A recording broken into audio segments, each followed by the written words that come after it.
राज्यों से स्वच्छता अवलोकन कर लौटे पार्षद दल। पार्षद दल के उप नेता प्रतिपक्ष मनोज वर्मा ने राजधानी में चल रहे स्वच्छता अभियान के बारे में क्या कुछ कहा, देखिए खबर राजधानी पर। दौरा किए, आप लोगों को क्या कुछ अनुभव रहा आपको इसमें?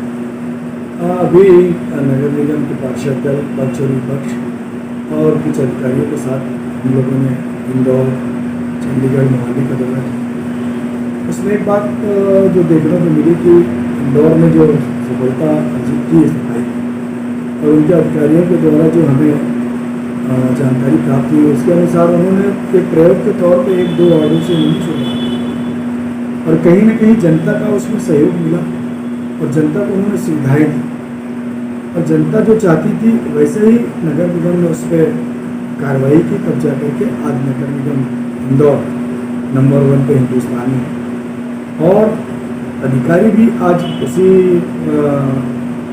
तौर पे काम कर रहे हैं जो जनता चाहती है। रही बात संसाधन की, तो संसाधन के लिए जितने पैसे नगर निगम इंदौर को मिले, हमारे रायपुर शहर को भी यदि उतने पैसे मिलते हैं संसाधन के लिए, मशीनरी है, गाड़ियाँ हैं, तो इन सबको व्यवस्था को अगर लेकर के रायपुर शहर अगर सफाई में भिड़ता है तो कहीं ना कहीं रायपुर के नंबर 1 आने में कहीं पीछे नहीं रहेगी। लेकिन सर्वप्रथम मैं कहना चाहूँगा कि जो जनता की मांग है, जो जनता चाहती है, हम पहले उनसे बात करें और उसके बाद फिर हम अपनी व्यवस्था पे जुटें ताकि जनता और नगर दोनों के सामंजस्य से हम इसको ठीक करें। इस तरह की तमाम छोटी बड़ी खबरों के लिए हमारे चैनल को लाइक, शेयर और सब्सक्राइब करें।